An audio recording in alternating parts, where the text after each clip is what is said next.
أعوذ بالله من الشيطان الرجيم. بسم الله الرحمن الرحيم. قل أعوذ برب الفلق من شر ما خلق ومن شر غاسق إذا وقب ومن شر النفاثات في العقد ومن شر حاسد إذا حسد.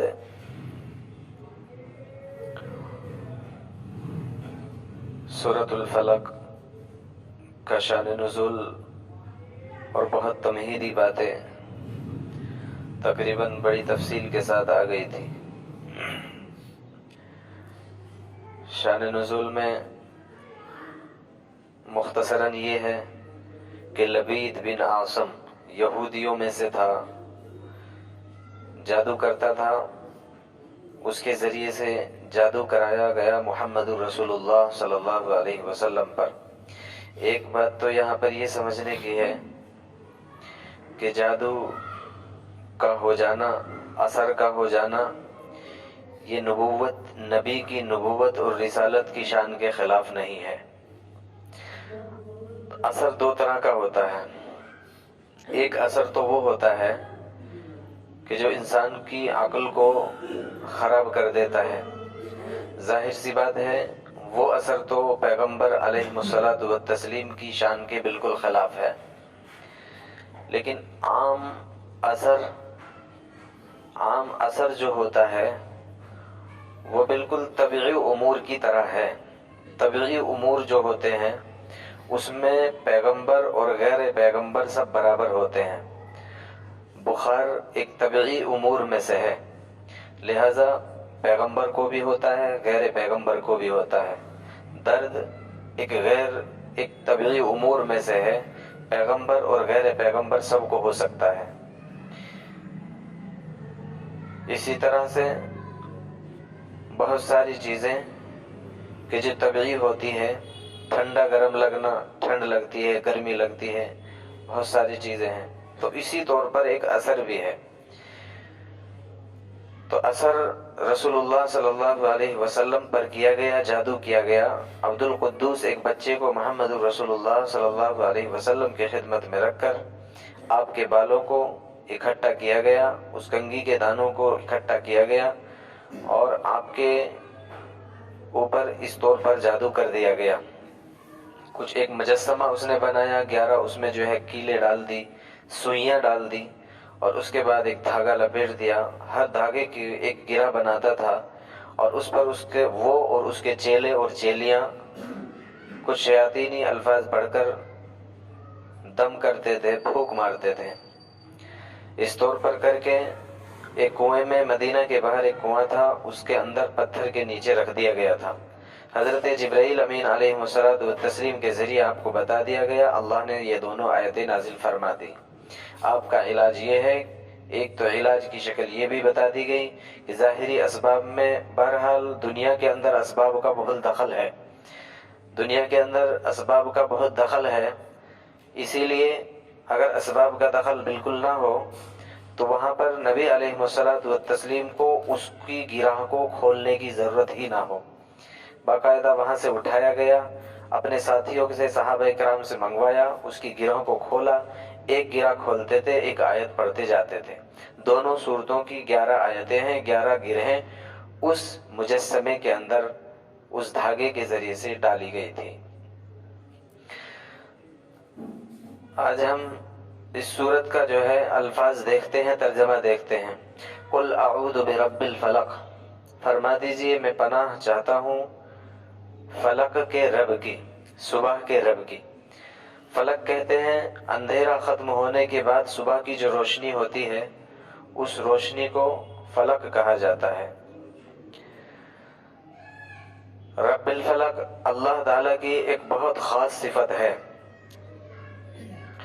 اندھیرا تھا، بہت ساری اندھیرے کے ساتھ برائیاں بھی تھی.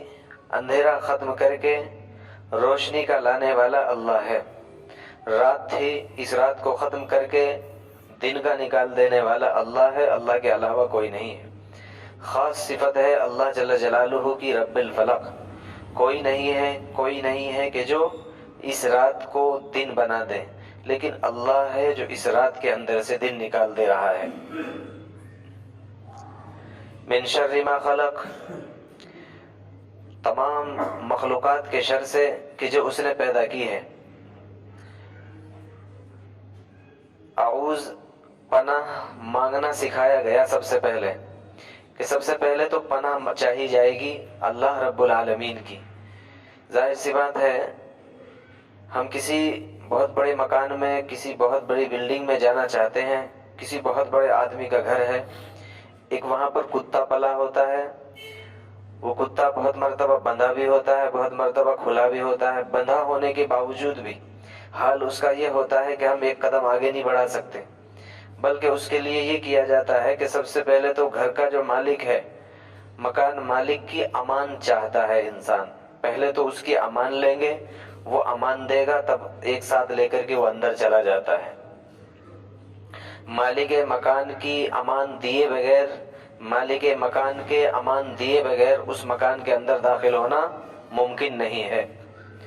اللہ تعالی شانہ بھی چونکہ خالق کائنات ہے، چونکہ مالک کائنات ہے، سب کچھ کا مالک اللہ ہے، لہذا ساری کی ساری چیزوں کے اندر چونکہ شر بھی ہے خیر بھی ہے، اللہ نے ہر مخلوق کے اندر شر بھی رکھا ہے خیر بھی رکھا ہے۔ صرف حضرات فرشتے، حضرات انبیاء علی نبینا علیہ الصلوۃ والتسلیم وہ ہیں کہ جس کے اندر صرف خیر ہوتا ہے، ان کے اندر شر نہیں ہوتا۔ باقی کے جتنی بھی مخلوقات ہیں ان کے اندر خیر بھی ہے، ان کے اندر شر بھی ہے۔ اسی لیے اللہ کے رسول صلی اللہ علیہ وسلم نے دعا سکھائی، ہر مرحلے پر دعا سکھائی گئی ہے۔ کپڑا پہننے کے لیے بھی دعا سکھائی گئی، اے اللہ یہ کپڑے کے اندر جو خیر پیدا کی گئی ہے وہ خیر ہمیں عطا فرما دیجیے گا، جو شر اس میں پیدا کیا گیا اس شر سے بچا لیجیے گا۔ سواری پر سوار ہو رہے ہیں تو اس کے خیر کی دعا کی جا رہی ہے، اس کے شر سے بچنے کی دعا کرائی جا رہی ہے، ہر جگہ پر۔ تو ہر ایک چیز کے اندر، ہر مخلوق کے اندر خیر بھی ہے، ہر مخلوق کے اندر شر بھی ہے۔ خیر کا دینے والا اور شر سے بچانے والا اللہ جل جلالہ کے علاوہ کوئی نہیں ہے۔ افلاطون گزرا ہے حضرت موسیٰ علی نبینا علیہ الصلوۃ والتسلیم کے زمانے میں، ایک سوال کیا تھا موسیٰ علیہ الصلوۃ والسلام، یہ بتائیے اگر آسمان کو کمان گمان کر لیا جائے اور اللہ کو کمان چلانے والا، اور اوپر سے جو مصیبتیں آ رہی ہیں یہ تیر گمان کر لیا جائے، تو بچنے کی شکل کیا ہوگی، کیسے بچا جائے گا؟ بہت مشکل بات ہے۔ حضرت موسیٰ علیہ الصلوۃ والتسلیم نے فرمایا بہت آسان ہے کہ تیر چلانے والے کے پہلو میں آ جائے، تیر چلانے والے کے پہلو میں آ جائے۔ اللہ تو پہلو کے ہونے سے وراء الورا ہے، اللہ جسم سے وراء الورا ہے، اللہ کا پہلو ذکر اللہ ہے، اللہ کی پناہ ہے، اللہ کا ذکر اللہ کی پناہ ہے۔ تو اللہ کی پناہ کے بغیر کسی بھی فتنے سے اور کسی بھی چیز کے شر سے بچنا ناممکن اور مشکل ہے۔ شرور اور فتنوں سے بچنے کے لیے اللہ کی پناہ بہت اہم اور بہت ضروری ہے، اس لیے سب سے پہلے تو سکھائی گئی اعوذ، پناہ چاہیے، ہر بندے کو اللہ سے پناہ مانگنی ہے، اللہ کی ہر بندی کو اللہ سے پناہ مانگنا ہے۔ من شر ما خلق، ہر اس مخلوق کے شر سے جو اس نے پیدا کی ہے۔ ومن شر غاسق اذا وقب، اور شر سے اندھیرے کے جب وہ چھا جائے، اندھیرے کے شر سے پناہ مانگی جا رہی ہے، چونکہ اندھیرا آتا ہے تو بہت ساری برائیاں ساتھ لے کر آتا ہے، جیسے جیسے اندھیرا بڑھتا جاتا ہے برائیاں بھی بڑھتی جاتی ہیں۔ اندھیرے کے ساتھ بہت سی برائیاں ہوتی ہیں، اندھیرے کے ساتھ بہت سے شیاطین نکلتے ہیں، بہت سے جنات اور بہت سی مخلوقات جو تکلیفیں پہنچانے والی ہوتی ہیں۔ اسی لیے حضور اکرم صلی اللہ علیہ وسلم نے تعلیم دی، ارشاد فرمایا کہ کوئی بھی شخص اپنے بچوں کو شام کے ہوتے ہوئے بچوں کو باہر نہ نکالا کریں، جنات اور شیاطین باہر نکلتے ہیں، کہیں ان کے چنگل میں نہ آ جائے اور ان کا اثر بچوں پر نہ ہو جائے۔ بہرحال اندھیرے کے شر سے، وَمِن شَرِّ غَاسِقٍ إِذَا وَقَبَ، اندھیرے کے ساتھ بہت سی برائیاں تھیں، وہ ساری کی ساری برائیاں صبح میں جا کر ختم ہوتی ہیں۔ اندھیرے کے ساتھ اور بھی بہت سی چیزیں نکل آتی ہیں، زمین کے اندر سے وہ بہت سارے جانور کہ جو تکلیف دینے والے ہیں، شیاطین اور جنات، اور بہت سی برائیاں، ساری کی ساری چیزوں کی برائیوں سے اور ان کے شر سے بچنے کے لیے ایک عمل سکھلایا جا رہا ہے کہ اللہ کی پناہ چاہنی ہے، اللہ کی پناہ مانگنی ہے۔ اندھیرا دو طرح کا ہوتا ہے، ایک اندھیرا ہوتا ہے حسی، ایک اندھیرا ہوتا ہے معنوی۔ اندھیرا حسی یہی اندھیرا ہے کہ جو رات کا اندھیرا ہوتا ہے۔ اندھیرا معنوی ہوتا ہے بد اخلاقی کا اندھیرا، کفر کا اندھیرا، ظلمت کا اندھیرا، جہالت کا اندھیرا، ظلم کا اندھیرا، یہ سارے کے سارے معنوی اندھیرے ہیں۔ فی الظلمات والنور، جس کو قرآن میں ارشاد بھی فرمایا گیا ہے۔ تو بہرحال اندھیرا کہہ کر ہر ایک اندھیرے سے پناہ مانگی جا رہی ہے۔ یہ اللہ حسی اندھیرے کی برائی سے بھی ہمیں بچا، معنوی اندھیرے کی برائی اور شر سے بھی ہمیں اپنی امان نصیب فرما۔ وَمِن شَرِّ النَّفَّاثَاتِ فِي الْعُقَدِ، یہ دوسری برائی ہے۔ سب سے پہلے تو تمام مخلوق کے شر سے جو ہے بچنے کے لیے ایک حکم ارشاد فرمایا گیا تھا، ایک تعلیم دی گئی۔ اس کے بعد بطور خاص تین برائیوں کے شر سے بچنے کے لیے، امان حاصل کرنے کے لیے طریقہ سکھایا جا رہا ہے۔ بطور خاص تین باتیں، تین چیزیں، ایک ہے اندھیرا دونوں، وَمِن شَرِّ النَّفَّاثَاتِ فِي الْعُقَدِ، اور گرہوں میں پھونکنے والوں کی شر سے۔ بعض حضرات نے اس کا ترجمہ عورتیں بھی لیا ہے، گروہوں میں پھونک مارنے والیاں، لیکن علامہ روح المعانی وغیرہ جو لکھتے ہیں وہ یوں فرماتے ہیں کہ نہیں، بہتر یہ ہے کہ اس کا ترجمہ ہم وہ کریں کہ جس میں مرد اور عورت سب شامل ہو جائے، سب کو شامل ہو جائے۔ گروہوں میں پھونکنے والے مرد بھی ہوتے ہیں، عورتیں بھی ہوتی ہیں، ہر ایک کے شر سے۔ یقیناً جادو جو ہوتا ہے وہ بہت بری بلا بھی ہے اور بہت بڑی مصیبت بھی ہے۔ جب جادو کسی پر کر دیا جاتا ہے، اولاً تو اسے معلوم نہیں ہوتا، مہینوں اور سالوں گزر جاتے ہیں، یہ پریشانی ہے، وہ پریشانی ہے، یہ دقتیں ہیں، بہت ساری چیزیں ہیں۔ جب کبھی جا کر کے اس کو معلوم ہوتا ہے، پھر اس پر عمل کیے جاتے ہیں، اور اس کے بعد بعض مرتبہ انسان نامعلوم کیسی جگہ پر پہنچ جاتا ہے۔ اللہ بچائے ان سب برائیوں سے۔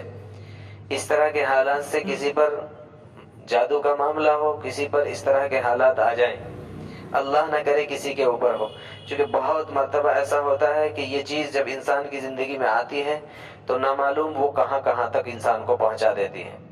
جہاں وہ جانا بھی نہیں چاہتا وہاں بھی پہنچ جاتا ہے، جو چیز وہ استعمال نہیں کرنا چاہتا وہاں بھی استعمال کر لیتا ہے۔ تو سب سے بڑا خطرہ ایمان کا خطرہ ہو جاتا ہے۔ اس لیے بہت بنیادی طور پر ہی سکھا دیا گیا، وَمِن شَرِّ النَّفَّاثَاتِ، شروع میں ہی اللہ سے پناہ مانگ لو، جادو سے بھی اللہ سے پناہ مانگ لو، چونکہ تمہیں پتہ چلتے سالوں گزر جائے گا، مصیبتیں الگ، ایمان کی ٹینشن الگ، اور دوسری پریشانیاں الگ۔ وَمِن شَرِّ النَّفَّاثَاتِ فِي الْعُقَدِ وَمِن شَرِّ حَاسِدٍ إِذَا حَسَدَ، اور حاسد کے شر سے جب وہ ٹوک لگائے، جب وہ حسد کرے۔ حسد کے جو ہے 3 درجے فرمائے گئے ہیں۔ ایک درجہ ہے حسد کا کہ انسان کے دل کے اندر ایک گھٹن سی محسوس ہو، چل رہا ہے، کسی کے گھر کو دیکھا، بہت اچھا گھر ہے، ایک شخص بہت اچھی گاڑی میں ہے، ایک شخص بہت اچھے گھوڑے پر ہے، سب کچھ ہے، عیش و آرام کے سامان ہے، فیکٹری لگی ہے، لہذا ایک گھٹن سی محسوس ہوئی دل کے اندر، اس کے پاس یہ سب کچھ ہے۔ یہ ایک غیر فطری چیز ہے، کسی کے بھی دل میں آ سکتی ہے، یہ ایک غیر فطری چیز ہے، کسی کے بھی دل کے اندر آ سکتی ہے۔ اس سے اوپر کا ایک دوسرا درجہ ہوتا ہے. دوسرا درجہ ہے کہ اب دل کے اندر یہ چاہت پیدا ہوتی ہے کہ یہ اس کے پاس کیوں ہے، اس کے پاس سے ختم ہونی چاہیے، اس کے پاس نہیں رہنی چاہیے، یہ اس کے پاس سے چلی جانی چاہیے. اس کے بعد ایک تیسرا درجہ ہے اس کا. وہ تیسرا درجہ یہ ہے کہ اب اس کے پاس سے کیسے جائے اس کے لیے عمل شروع کرتا ہے، محنت شروع کرتا ہے، لوگوں کو اس کے پیچھے لگاتا ہے، یا یہ کہ اپنے طور پر جادو کے یا دوسری طریقوں سے جو ہے اس کو ٹھیس اور تکلیف پہنچانے کے سہارے ڈھونڈنے لگتا ہے. فرمایا پہلا ہی مرحلہ جو ہے وہ غیر فطری تھا، کسی کے بھی دل میں آ سکتا تھا. غیر فطری طور پر کوئی چیز آ گئی ہے تو ٹھیک ہے، معاف ہے اس وقت تک جب تک اس پر جماؤ نہ پیدا کر لیں، اس کو بڑھوتری نہ دے، آپ اس کو یہیں پہ ختم کر کے آگے بڑھ جائیں، چھوڑ دے، اب آگے نہ بڑھے، لا حول ولا قوت الا باللہ پڑھے اور رک جائے. لہذا ایک غیر فطری طور پر کسی کو دیکھ کر دل میں ایک گھٹن سی محسوس تو ہوئی، تو لہذا اس کا علاج بتا دیا گیا، استغفار، توبہ اور استغفار. توبہ کرے، اللہ یہ غلط چیز میرے دل میں آ گئی تھی، مجھے معاف فرما دو. استغفار کرے. دوسرا نمبر جو تھا، یعنی اس کے پاس یہ حالات، یہ اچھائیاں اور یہ چیزیں اس کے پاس سے ختم ہو جانی چاہیے. اس کا علاج فرمایا گیا ہے. اس کا علاج یہ ہے کہ اب اس کے لیے دعا کریں. بہت مشکل ہے، ایک دم بہت کڑوا گھوٹ ہے، کیونکہ ابھی تو دل کے اندر یہ بات پیدا ہو رہی تھی کہ یار اس کے پاس کیوں ہے، اس کے پاس نہیں ہونی چاہیے، لیکن اب اسی سے دعا کرائی جا رہی ہے. علاج ہے، یہ علاج ہے اس کو دل کے اندر سے نکالنے کا. اب اس آدمی کے لیے آپ دعا کیجئے. بہت مشکل کام ہے، لیکن ظاہر سی بات ہے بہت ساری بیماریوں کے لیے بہت کڑوی دوائیاں استعمال کرنی ہوتی ہے. یہ کڑوا گھوٹ تو اس کو پینا ہی ہوگا اپنی اصلاح کے لیے، اپنے اندر کی حالت کو درست کرنے کے لیے. اب دعا کرے گا، اللہ اس کے کام میں اور بڑھوتری عطا فرما دو، اس کے کام میں اور ترقی عطا فرما دو. تیسرا جو مرحلہ تھا، اس نے قدم بڑھا دیا تھا، اس کے پاس سے یہ سب چیزیں کیسے ضائع ہو جائے، کیسے ختم ہو جائے. اس کا علاج یہ ہے کہ اب چل پھر کر کے جہاں بھی کھڑا ہو، جہاں بھی بیٹھے، جس سے بھی ملے اس آدمی کی تعریف شروع کرے. وہ آدمی کے پاس بہت اچھائیاں، اس کے پاس 99 برائیاں ہو، ایک اچھائی اس کے پاس ہے، وہی اچھائی ہر جگہ بولنی شروع کرے. اپنی طرف سے تو استغفار اور توبہ. دوسرے مرحلے میں اس کے ساتھ ساتھ اس کے لیے دعا کر رہا ہے، اللہ اسے اور ترقی دے دے. تیسرے نمبر پر اس کے لیے اس کی جو ہے تعریف اور بڑائی بیان کر رہا ہے. اس طور پر اللہ تعالیٰ اس برائی سے حفاظت فرما دیں گے. چونکہ یہ بہت بڑا جرم ہے، حسد کرنا حرام ہے، حسد کرنا حرام ہے. حسد یقیناً وہ بہت بڑا برا عمل ہے کہ جس کی شروعات ہوئی ہے. سب سے پہلا آسمانوں پر جو عمل، برائی والا عمل ہوا ہے وہ حسد ہی ہے. آسمانوں پر سب سے پہلی جو برائی ہے وہ حسد ہے. حضرت آدم علیہ نبینا علیہ الصلوۃ والتسلیم کے خلاف جو کیا تھا ابلیس نے، وہ حسد ہی تھا کہ جس نے اس کو برباد کیا. حضرت آدم علیہ الصلوۃ والتسلیم کے 2 بیٹوں میں، حضرت حابیل اور قابیل کے بیچ میں، قابیل نے حسد ہی کیا تھا حابیل کے خلاف. لہذا سب سے پہلی برائی آسمانوں پہ بھی ہوئی ہے حسد، بربادی ہوئی. سب سے پہلی برائی زمین پر بھی ہوئی ہے، وہ بھی حسد ہے، اس کی وہاں پر بھی بربادی اور پریشانی ہی ہوئی ہے. حسد یقیناً ایک ایسا اندھا معاملہ ہے کہ انسان اپنی تباہی کو بھی آسانی سے برداشت کر لیتا ہے. یہاں تک ارشاد فرما دیا گیا، بیان کر دیا گیا، حاسد کا معاملہ یہ ہوتا ہے کہ اگر اس سے یہ بات پوچھی جائے کہ تمہارا جو مخالف ہے، تمہارا جو دشمن ہے، ایسا کریں اس کے ساتھ میں آپ کے ساتھ جو کیا جائے گا اس کا ڈبل اس کے ساتھ کیا جائے گا، بتائیے کیا کیا جانا ہے. وہ اس بات پر بھی تیار ہو جاتا ہے کہ میری ایک آنکھ پھوڑ دی جائے کیونکہ میرے دشمن کی دونوں پھوڑ دی جائے گی. حسد یقیناً انسان کی زندگی کو برباد کر دیتا ہے.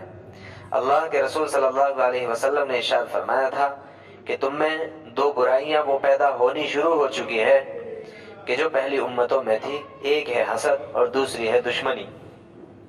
فرمایا کہ یہ دونوں موڑ ڈالتی ہے، آپ نے پھر اس کے بعد فرمایا میں نہیں کہتا بالوں کو موڑ دیتی ہے، بلکہ بات یہ ہے کہ یہ دین کو موڑ دیتی ہے، دین بالکل ضائع ہو جاتا ہے، دین بالکل ختم ہو جاتا ہے۔ وَمِن شَرِّ حَاسِدٍ إِذَا حَسَدَ قُلْ أَعُوذُ بِرَبِّ الْفَلَقِ فرما دیجئے میں پناہ میں آیا صبح کے رب کی، من شر ما خلق تمام چیزوں کے شر سے، تمام مخلوقات کے شر سے جو اس نے پیدا کی ہے، وَمِن شَرِّ غَاسِقٍ إِذَا وَقَبَ اور اندھیرے کے شر سے، اندھیرے کے شر سے پناہ میں آیا صبح کے رب کی جب وہ چھا جائے، وَمِن شَرِّ النَّفَّاثَاتِ فِي الْعُقَدِ اور گروہوں میں پھونکنے والے اور والیوں کے شر سے، وَمِن شَرِّ حَاسِدٍ إِذَا حَسَدَ اور حاسد کے شر سے جب وہ حسد کرے اور ٹوک لگائے۔ اللہ رب العزت عمل کی توفیق عطا فرمائے، بہتر سمجھ ہمیں عطا فرمائے۔ سبحان اللہ بحمدہ، سبحانک اللہم بحمدک، ونشہد ان لا الہ الا انت، ونستغفرک ونتوب الیک۔ سبحان ربک رب العزت عما یصفون، وسلام علی المرسلین، والحمد للہ رب العالمین۔